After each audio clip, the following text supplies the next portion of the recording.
Buenas noches, te doy gracias por ver este video y por continuar con el estudio del libro acerca de Juan.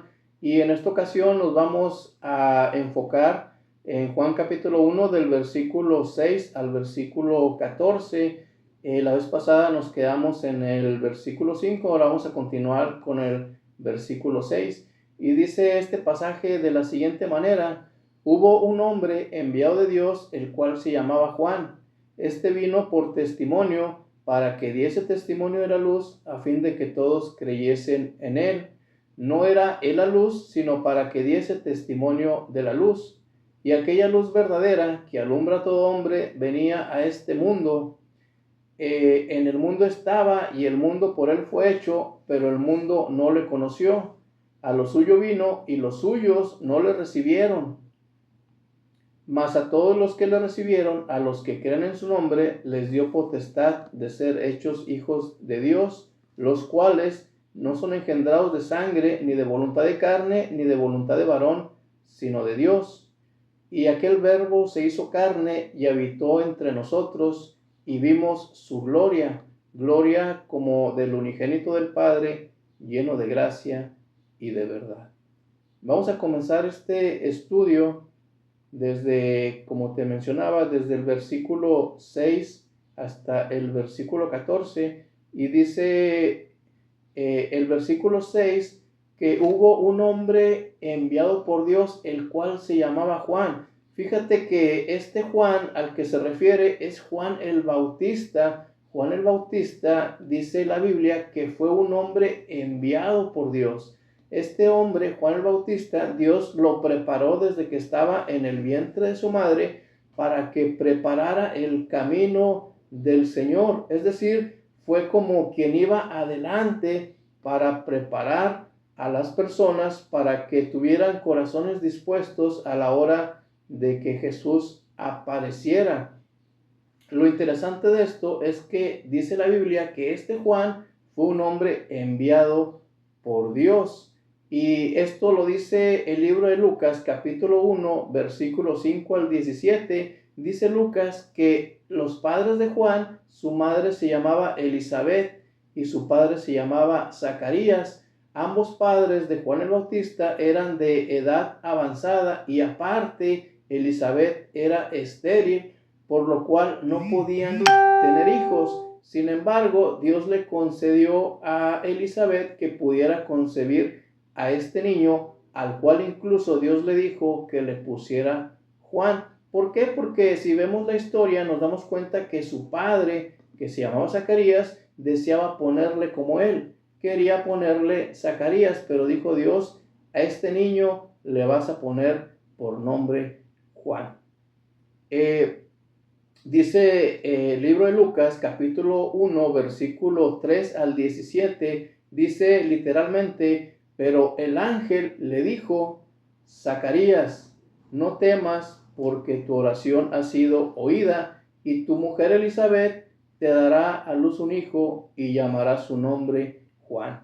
Esto es lo que te decía, que este nombre de Juan fue un nombre que incluso Dios mismo le dijo cómo le pusiera a este niño. Y dice, sigue diciendo el versículo de Lucas 1 al 17, dice acerca de Juan: y tendrás gozo y alegría, y muchos se regocijarán de su nacimiento, porque será grande delante de Dios. No beberá vino ni sidra, y será lleno del Espíritu Santo, aún desde el vientre de su madre. ¿Qué te quiero decir con esto? Pues cuando dice el libro de Juan que hubo un hombre enviado de Dios, el cual se llamaba Juan, que este Juan era Juan el Bautista, y que este Juan el Bautista fue escogido por Dios desde que estaba en el vientre de su madre. Dice el siguiente versículo que este Juan vino por testimonio, para dar testimonio de la luz, a fin de que todos creyesen en él.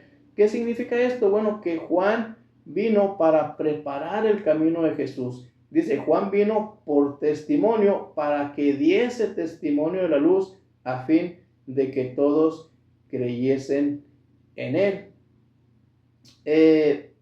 Dice el libro de Lucas también acerca de Juan: dice, y hará que muchos de los hijos de Israel se conviertan al Señor Dios de ellos, e irá delante de él con el espíritu y poder de Elías, para hacer volver los corazones de los padres a los hijos y de los rebeldes a la prudencia de los justos. Y luego dice al final del versículo de Lucas 17, dice, para preparar al Señor un pueblo bien dispuesto. Esto lo menciona el libro de Lucas, capítulo 1, versículo 5 al 17.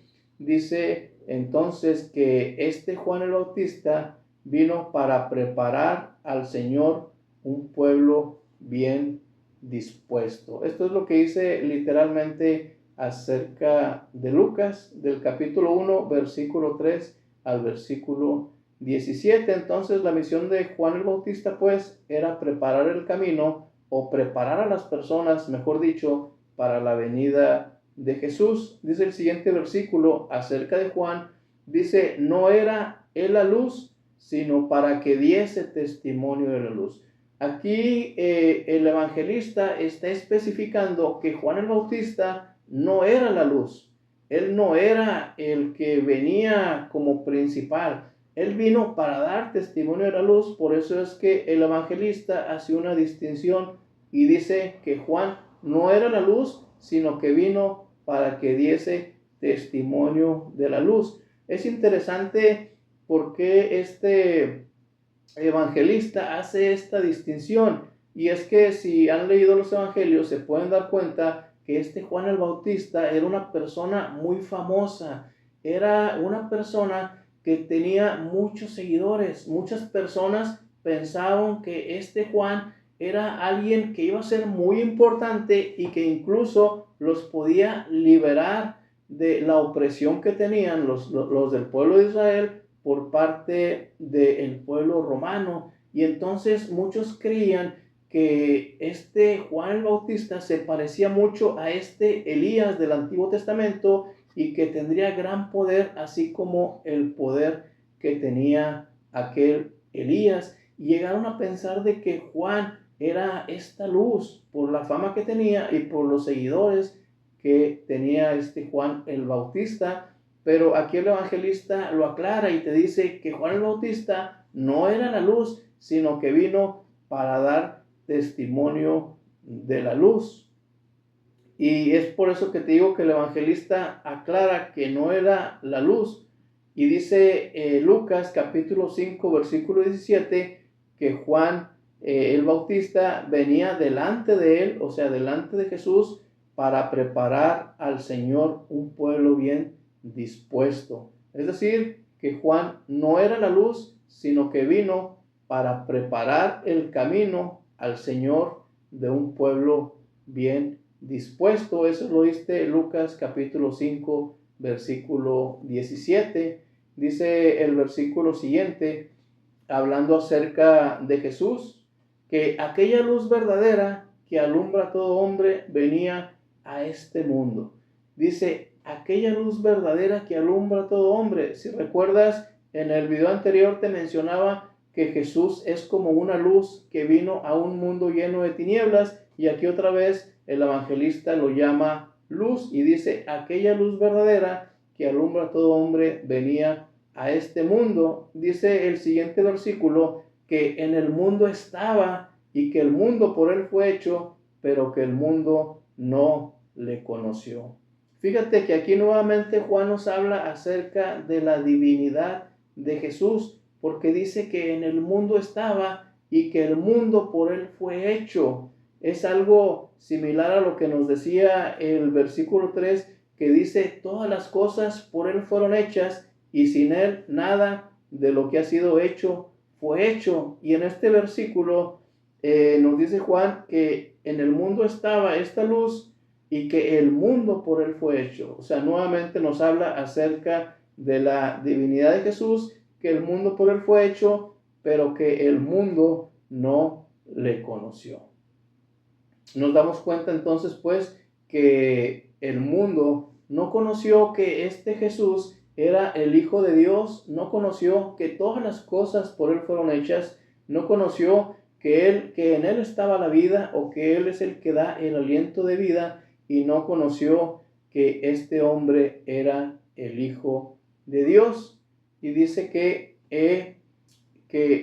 el mundo por él fue hecho, pero el mundo no le conoció. Dice el siguiente versículo que a lo suyo vino y que los suyos no le recibieron. A lo suyo vino y los suyos no le recibieron. Fíjate que dice en primer lugar a lo suyo. ¿Cuál fue lo suyo? Jesús vino a lo suyo, o sea, a su misión. Jesús vino a su propósito. Jesús vino a cumplir con la consigna que tenía de morir por los pecadores. Fíjense que Jesús tenía una misión.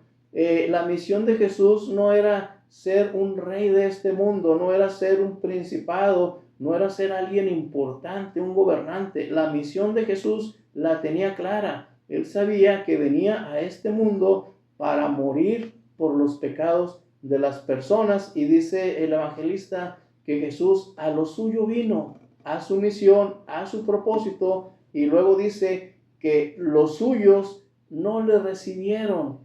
Fíjate que los suyos se refiere al pueblo de Israel, porque el pueblo de Israel fue un pueblo escogido por Dios. Dice la Biblia que Dios escogió a Israel para que fuera su pueblo. Fíjate lo que dice Deuteronomio capítulo 2, capítulo 14, versículo 2. Fíjate lo que dice Deuteronomio acerca del pueblo de Israel. Dice, Dios es el que está hablando y le dice a Israel: porque tú eres pueblo santo a Jehová tu Dios, y Jehová te ha escogido para que seas un pueblo único entre todos los pueblos que están en la tierra. Fíjate cómo llama Jehová al pueblo de Israel. Le dice: yo te he escogido para que seas un pueblo único entre todos los pueblos sobre la tierra.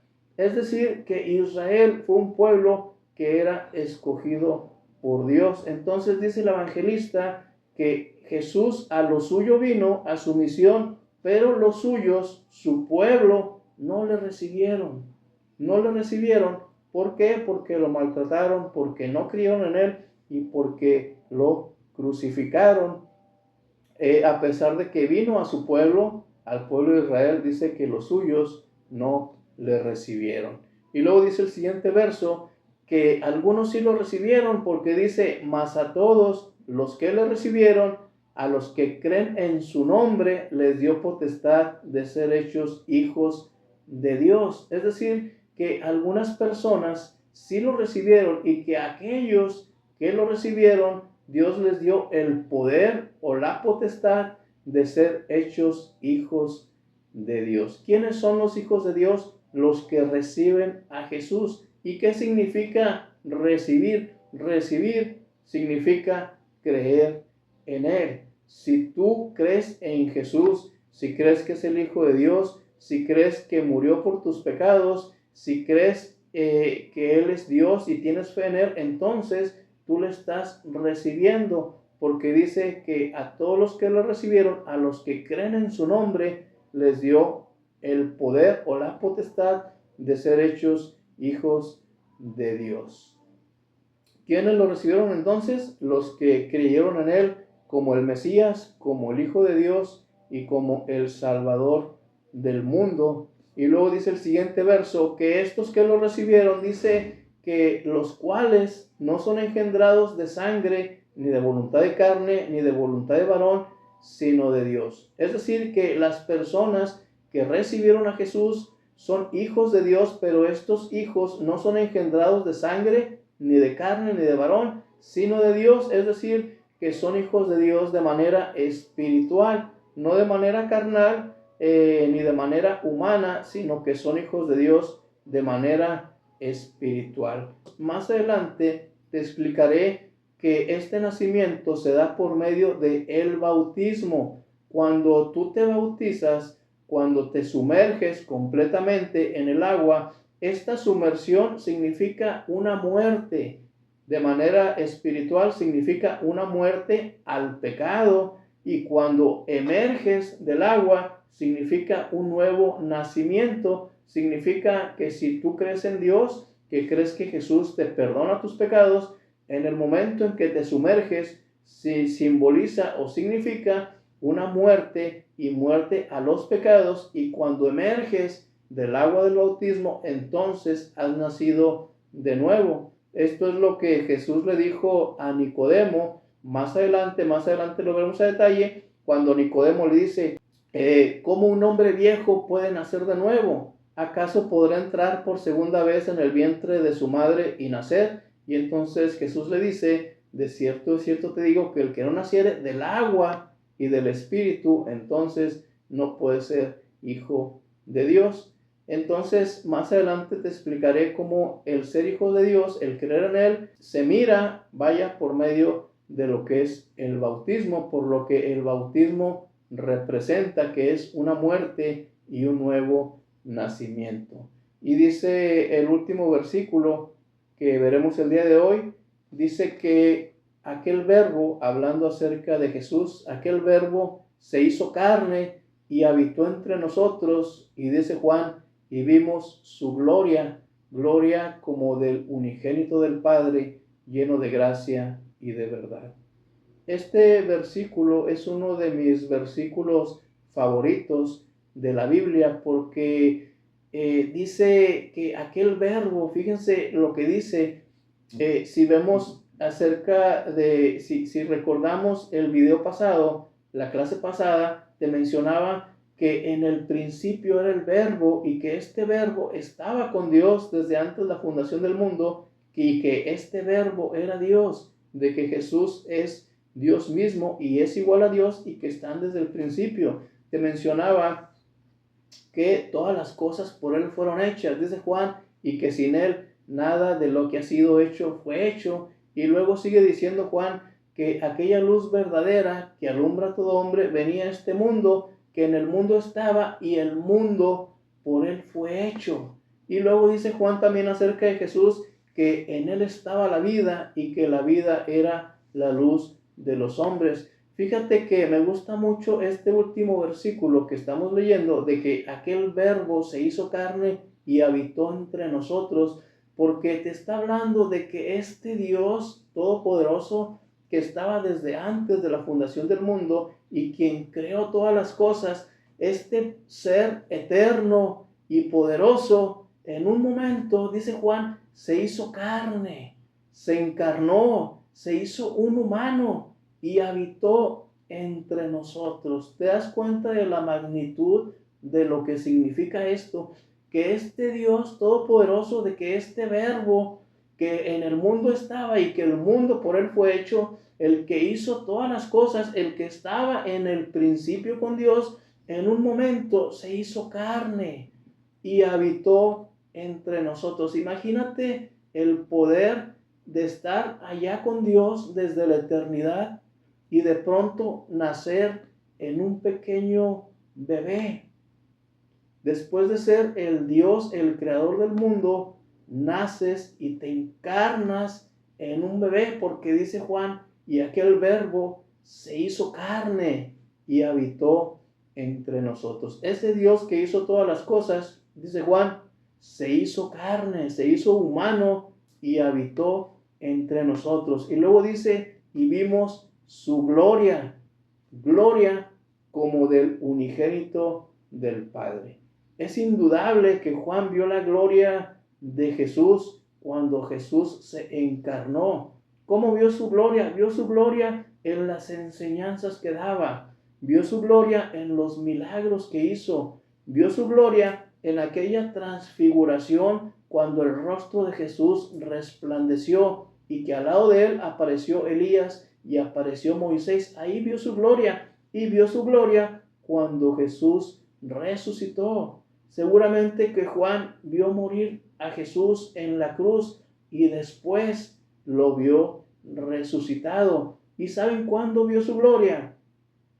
Vio su gloria cuando Jesús ascendió a los cielos en frente de sus discípulos.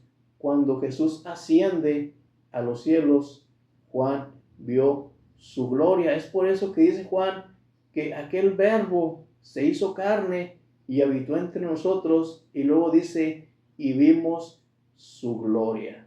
Gloria como la del único Hijo del Padre, dice unigénito del Padre, lleno de gracia y de verdad. Quiero hacer énfasis en esta palabra que dice Juan, unigénito del Padre. ¿Saben qué significa la palabra unigénito? La palabra unigénito significa el único Hijo. Este Jesús fue el único Hijo. Dios dio a su único Hijo para morir con nosotros, porque de tal manera amó Dios al mundo, Juan 3:16, que Dios mandó a su único Hijo para morir por nosotros y para que todo aquel que en él cree no se pierda, mas tenga vida eterna. Entonces, la palabra unigénito significa el único Hijo, y dice Juan que Jesús era el unigénito del Padre. Y como te decía, quiero decirte que la palabra unigénito entonces significa el único Hijo, y es lo contrario a la palabra primogénito. No me quiero meter mucho en este tema, pero quiero decirte que la palabra primogénito significa el primero de varios, o sea, el primer hijo de varios que después nacen. La palabra unigénito significa el único Hijo. Entonces, Dios mandó a su Hijo unigénito, a su único Hijo al mundo. Te menciono la palabra primogénito, que es lo contrario, porque es lo que se dice cuando Jesús nace de María. Dice la Biblia, cuando dice en el libro de Lucas, que es en el libro de Lucas capítulo 2, versículo 7, ahí habla del nacimiento de Jesús, y fíjense lo que dice Lucas 2:7, dice que María dio a luz a su hijo primogénito.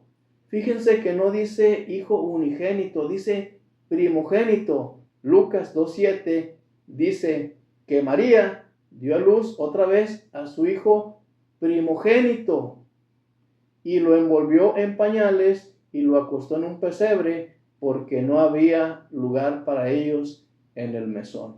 Este pasaje lo dice Lucas otra vez, capítulo 2, versículo 7, y habla de que María dio a luz a su hijo primogénito. Es curioso cómo menciona la palabra primogénito como primero de varios y no la palabra unigénito, que significa el único hijo. Esto quiero que lo estudies, quiero que lo cheques y quiero que saques tus propias conclusiones acerca de este pasaje y de estas palabras unigénito y primogénito, porque se supone o te da a entender que entonces María pudo haber tenido más hijos más adelante, que son los que más adelante se mencionan como los hermanos de Jesús. Pero no me quiero meter más en detalles en este tipo. Simplemente quiero que veamos hasta donde hemos visto y que no nos adelantemos a ver cosas que más adelante van a ir surgiendo. Entonces, por el día de hoy es todo. Espero que le hayas entendido a este estudio, y espero que te haya servido alguna de estas enseñanzas y que puedan ser de provecho para tu vida.